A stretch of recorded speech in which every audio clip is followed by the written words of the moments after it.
Ya, jadi jangan sampai ini adalah kritik, ini adalah ekspresi, kemudian dibungkam, kemudian dianggap sebagai makar. Sangat jauh dari definisi makar di KUHP.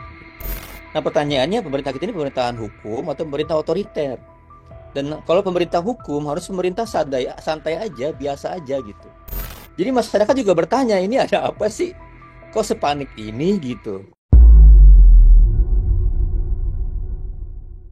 Menjelang peringatan Hari Ulang Tahun Kemerdekaan ke-80 Republik Indonesia, sebuah fenomena baru muncul di media sosial, yakni pengibaran bendera One Piece atau Jolly Roger, simbol bajak laut dari serial anime asal Jepang. Bendera dengan gambar tengkorak dan tulang bersilang ini dikibarkan oleh sebagian masyarakat sebagai ekspresi kekecewaan mereka terhadap kinerja pemerintah dan sebagai bentuk perlawanan terhadap keadaan sosial dan politik yang ada. Sejumlah petinggi publik justru menilai simbol One Piece ini adalah bentuk makar dan memecah belah bangsa. Lantas bagaimana sedianya memaknai simbol One Piece ini? Saya akan membahasnya dalam Tribun News on Focus kali ini. Sudah tersambung melalui sambungan Zoom bersama dengan saya Ketua YLBHI, Mas Muhammad Isnor. Selamat sore Mbak Nila dan seluruh pemirsa Tribun News. Terima kasih atas undangan sore ini. Alhamdulillah sehat. Terima kasih juga Mas Isnur menyempatkan waktunya hari ini berdiskusi terkait satu fenomena yang belakangan menjadi perbincangan hangat di media sosial mengenai bendera One Piece yang kemudian banyak diserukan dan dikibarkan jelang hari ulang tahun kemerdekaan Republik Indonesia. Sebelum melihat lebih detail mengenai sisi hukum dan sebagainya, saya ingin minta pengantar terlebih dahulu dari Mas Isnur melihat fenomena ini seperti apa, Mas? Bagi YLBHI dan juga saya sebagai penggemar anime, itu adalah ekspresi warga atas situasi yang mereka alami, situasi yang mereka baca. Dan bagi saya ini adalah cara kita mengkritik, cara kita riang dan turut terlibat dalam republik ini. Jadi ini adalah ekspresi atas situasi yang mereka alami.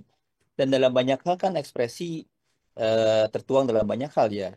Ada yang melalui lagu, ada yang melalui buku, ada yang melalui puisi, ada yang melalui lukisan gitu.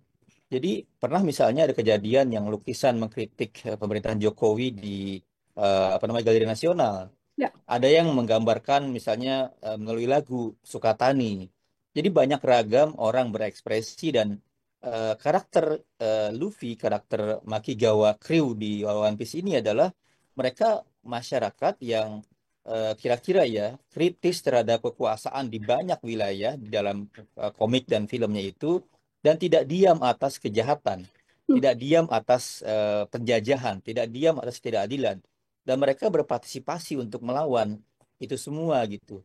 Jadi bagi saya inilah sebenarnya semangat Pancasila, semangat UUD 45, di mana menceritakan soal kehidupan kebangsaan yang bebas, harapan akan negara yang melindungi segenap bangsa Indonesia, negara yang menjamin keadilan sosial itu adalah simbol dari mereka semua seperti itu. Itu yang kami pahami ya. Dan banyak kan bukan hanya gambar ini, ada orang yang dengan gambar Naruto, ada orang yang gambar dengan gambar Frozen gitu ya. Itu biasa saja. Jadi jangan sampai ini adalah kritik, ini adalah ekspresi, kemudian dibungkam, kemudian dianggap sebagai makar. Sangat jauh dari definisi makar di KUHP. Hmm, artinya dengan hanya mengibarkan bendera One Piece ini, kalau menurut ya YLBHI ini benar-benar tidak melanggar aturan yang berlaku di Indonesia, Mas. Tidak, tidak. Jadi ini sebenarnya sama situasinya seperti masa Orde Lama, Orde Baru yang ketakutan dengan buku. Kan dulu ada kan buku-bukunya Pramudia dilarang, buku-bukunya Sebastian Pompe dan banyak sekali penulis buku dilarang. Itu tuh watak ketakutan dari ciri pemerintahan otoritarian. Nah, pertanyaannya pemerintah kita ini pemerintahan hukum atau pemerintah otoriter? Dan kalau pemerintah hukum harus pemerintah santai, santai aja, biasa aja gitu. Jadi perlu belajar dari Presiden Indonesia Abdurrahman Wahid yang santai menanggapi ketika misalnya ada pengibaran di masa kepemerintahannya Bintang Kejora. Dia bilang itu anggap aja umbul-umbul gitu. Jadi justru menarik pendapatnya Ibu Titi ya, anggota DPR dari fraksi Gerindra yang anggap udah sih biarin aja itu mah ece-ece, itu mah adalah ekspresi warga. Itu yang justru menarik ucapan dari Ibu Titi. Atau misalnya yang dipakai oleh wakil presiden kita, Mas Gibran, ketika kampanye. Mas Gibran kan menggunakan pin Jilly Roger, menggunakan pin One Piece dalam kampanyenya. Bahkan di debat Pilpres, Mas Gibran itu menggunakan simbol One Piece. Jadi apa yang salah dengan Mas Gibran menggunakan simbol One Piece itu? Jadi masyarakat juga bertanya, ini ada apa sih? Kok sepanik ini gitu? Padahal masyarakat tuh ingin merayakan sesuatu yang mereka rasakan dengan riang gembira gitu. Mhm. Oke, ini justru sikap berlebihan dari pemerintah termasuk menyebut memecah belah bangsa, menyebut Iya. makar. Jauh ya, Mas Mm-mm. Isnur ya untuk mengarah ke sana ya. Iya, persis. Jadi ini kan karakter-karakter yang tidak ingin ada suara yang berbeda, tidak ingin ada kritik gitu. Hmm. Persis seperti juga ancaman yang diterima oleh jurnalis. Bagi saya ini adalah fenomena di mana pemerintah semakin alergi ya, semakin takut dengan suara masyarakat gitu, semakin takut dengan suara kebenaran yang masyarakat alami gitu. Itu sih bagi saya. Hmm. Oke, Mas Isnur, kalau kita melihat apakah sedianya begitu ya, ada aturan-aturan tertentu dalam hukum yang memang menjelaskan bahwa ada hal yang bisa menjadi pelanggaran simbol negara dalam hal ini bendera begitu ya dengan mengibarkan bendera dalam bentuk berekspresi ini sendiri, Mas? Di Undang-Undang 24 2009 tentang bendera, bahasa, dan lambang negara, itu tentang merah putih, Mbak. Hmm. Jadi kalau mau mengibarkan merah putih itu ada aturannya. Jangan sampai kita kemudian menyalahgunakan bendera merah putih yang suci itu. Jadi bagi saya tidak ada larangan, tidak ada kaitannya mengibarkan bendera Jolly Roger gitu. Tapi misalnya, andaikan mau disandingkan, ya bendera merah putih lebih tinggi lah, kira-kira gitu ya. Seperti Hmm. petunjuknya Abdurrahman Wahid gitu. Tapi kan ini kan tidak sama sekali mengaitkan dengan bendera merah putih. Ya. Mereka mengibarkan simbol-simbol perasaan yang sama saja tentang ketidakadilan gitu. Jadi kalau Undang-Undang 24 itu berkenaan dengan penghormatan kita kepada bendera merah putih. Dan justru ini adalah cara warga ya mencintai negaranya, tapi kan mereka susah menggunakan spanduk bahasa kan, tapi Hmm. lebih kepada simbol yang sama saja. Dan saya artikan ini adalah rasa cinta, rasa peduli, rasa sayang warga negara untuk bisa berpartisipasi dalam kenegaraan ini dengan cara yang mereka rasakan gitu. Dan Jelly Roger, bendera Jelly Roger mewakili perasaan mereka, mewakili komitmen mereka untuk peduli dengan ketidakadilan. Oke, ini justru menjadi salah satu ekspresi yang harus bisa dibaca ya, Mas Isnur ya, dari Persis, pemerintah, bukan persis. kemudian menganggap ini adalah narasi makar dan sebagainya. Kalau mungkin juga boleh diberikan penjelasan Mas Isnur, apakah sedianya ada batasan begitu ya, mengenai pengibaran bendera sendiri begitu, selain tadi bendera merah putih yang juga sudah sempat disampaikan Mas Isnur, tidak boleh lebih tinggi dari bendera merah putih. Bendera apapun juga ada aturannya, apakah seperti itu, Mas? Ya, kita bisa baca pasal 24 dan 29 Undang-Undang Bendera. Yang penting kan gini, jangan sampai kita merusak, jangan sampai merendahkan, jangan sampai membakar, jangan sampai melakukan tindakan-tindakan yang menurunkan nilai atau kehormatan bendera merah putih. Itu yang dilarang. Kalau misalnya ada orang menyobek-nyobek, menginjak-injak, memasangkan bendera kusam dengan niat merendahkan, itu yang kena gitu. Tapi gini, kita kan berbangsa ya. Berbangsa ini kan dengan ruang demokrasi, di mana orang tuh bebas berekspresi dan dengan cara apapun. Nah, kalau dihadapkan dengan seperti ini, kita ini seperti melarang rakyat itu hidup dengan gembira, melarang rakyat hidup dengan riang, melarang rakyat hidup dengan ekspresinya. Dan dalam demokrasi, demokrasi itu menuntut orang itu semua bicara, semua orang untuk menjadi publik dalam republik gitu, menjadi dalam demokrasi gitu, suara masyarakat. Jadi harusnya pemerintah itu mendengarkan dan berdialog serta menangkap pesan yang ingin disampaikan oleh para supir gitu ya di mana-mana. Saya dengar kemarin di dialog sebuah TV, kenapa supir ini memasang bendera ini dalam kendaraannya? Mereka merasakan dua hal. Ada satu yang ceritanya itu 3 hari mau nyebrang pelabuhan, mereka tertahan 3 hari. Bayangkan mereka dibebani mengangkat angkutan logistik dan lain-lain, tertahan di pelabuhan 3 hari tanpa kejelasan terbang, apa namanya menyeberang dan lain-lain. Yang kedua, mereka ini kan angkut barang kemana-mana. Nah, mereka tuh dibebani harus sampai dan lain-lain. Tetapi kemudian mereka kena tuduhlah overdimension, overload. Dan mereka kemudian mengalami banyak pungli. Jadi ini adalah rasa yang dirasakan oleh para supir kendaraan angkutan logistik Karena begitu beratnya beban mereka untuk hanya mengantarkan barang-barang logistik gitu. Dengan hambatan transportasi, dengan hambatan pungli, dengan hambatan dihambat di mana-mana gitu. Dan kekecewaan ini kalau kita baca secara sosial media itu menumpuk. Jadi kekecewaan para supir angkutan logistik ini sudah sangat lama gitu. Seperti juga kekecewaan teman-teman driver online. Itu kan kami mendampingi banyak driver online. Mereka kecewa sekali dengan apa namanya perlindungan yang mereka rasakan. Nah, mereka tuh kecewa akhirnya mengibarkanlah bendera ini sebagai simbol. Jadi jangan dianggap sebagai sebuah gerakan untuk menggulingkan kekuasaan. Tidak ada ke arah sana gitu. Itu yang saya Mhm. dengar dari teman-teman klien atau dampingan yang kami dampingi. Mhm. Oke, lalu dengan banyaknya narasi yang kemudian muncul begitu ya, ada potensi pelanggaran pidana, bahkan aparat juga dari pemberitaan yang kami terima, ini kan juga bahkan sampai mencari masyarakat yang mengibarkan bendera One Piece lewat ketua RT, begitu. Mas Isnur melihatnya seperti Hmm. apa, Mas? Ya, pertanyaannya pidana apa yang bisa dikenakan ke mereka? Hmm. Kecuali dicari-cari kesalahannya gitu. Jadi saya sih menduga ini adalah cara salah ya, cara keliru pemerintah, kemudian dicari-cari ancamannya gitu. Ya harusnya tidak seperti itulah menakut-nakuti gitu ya. Karena juga misalnya kita kalau kita baca undang-undang pelarangan buku juga udah dihapus. Jadi ya gimana caranya kita melarang orang berekspresi yang dijamin oleh konstitusi? Itu kan nggak bisa. Itu bagian dari ekspresi yang dilindungi oleh konstitusi. Jadi pemerintah diambil sumpah untuk taat, untuk menghormati konstitusi. Maka Hmm. selayaknya sekarang seharusnya juga meresponi ekspresi ini dengan semangat menghormati konstitusi yang menjamin kemerdekaan berpendapat dari masyarakat gitu. Hmm. Apakah ada batasannya, Mas Isnur, yang juga diatur dalam undang-undang begitu ya? Di titik mana kemudian berekspresi itu tidak masuk dalam pelanggaran pidana dan di titik mana juga itu bisa dikatakan sebagai pelanggaran pidana?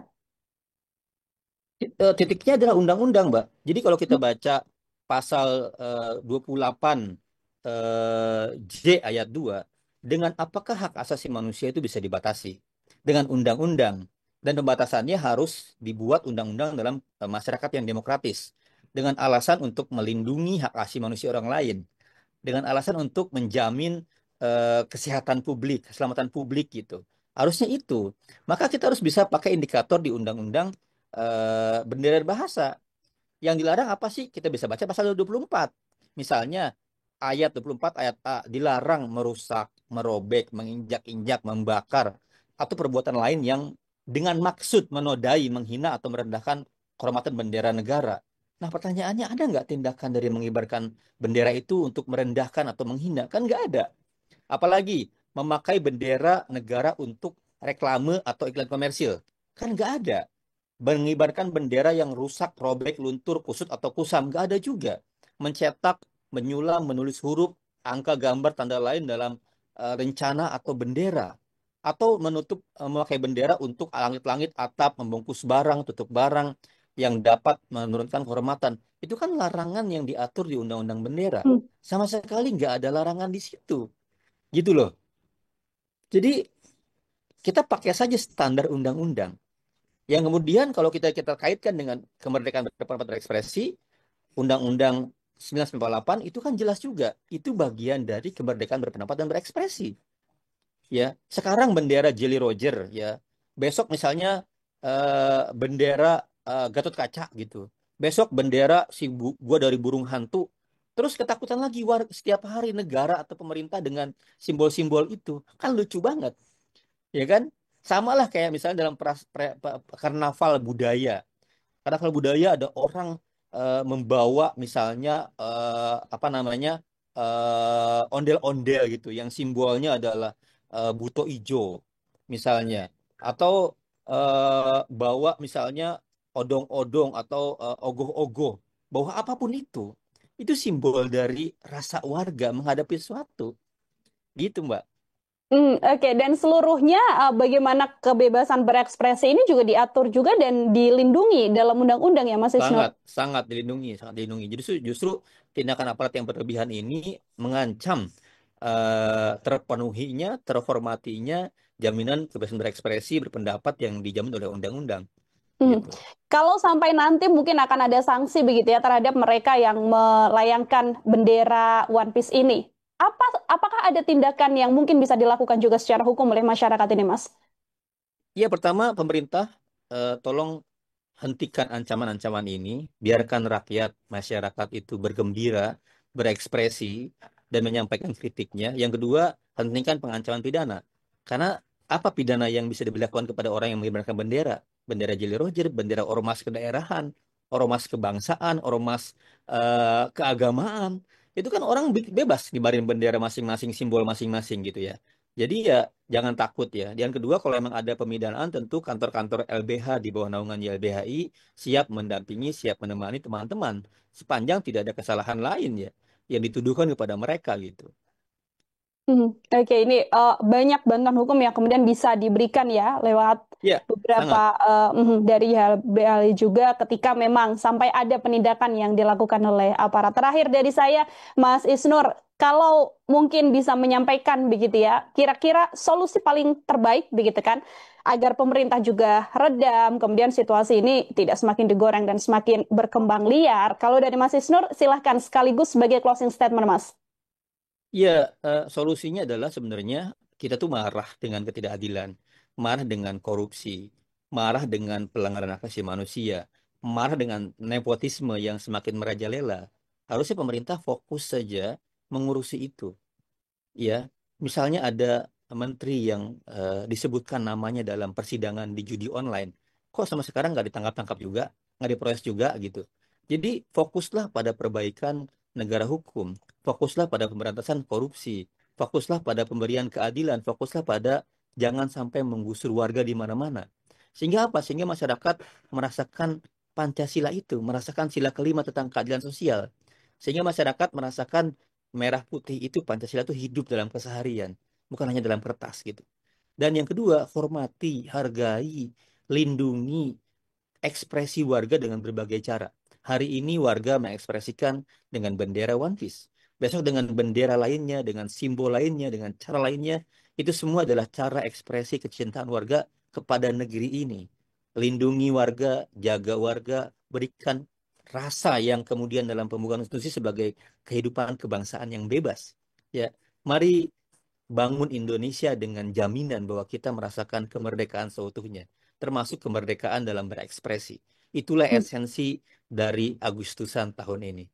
Betul, dan juga kalau bahkan bisa didengarkan kritiknya begitu ya Mas Isnuria ini justru juga bisa sama-sama membangun, tidak hanya pemerintah saja yang berharap bisa membangun negeri ini, tapi juga masyarakat yang punya andil untuk menyuarakan kritik agar sama-sama membangun juga. Kalau misalnya ada hal-hal yang juga tidak sesuai dengan apa yang diharapkan oleh masyarakat seperti itu. Mas Isnur luar biasa sekali, terima kasih banyak untuk kesempatannya sore hari ini Terima berdiskusi kasih Mbak bersama Nila. dengan saya dalam Tribun Fokus. Semoga di lain kesempatan ada waktu kembali untuk berbincang. Sekali lagi terima kasih banyak. Selamat sore dan selamat beraktivitas kembali, Mas Isnur. Selamat sore, salam hormat semua.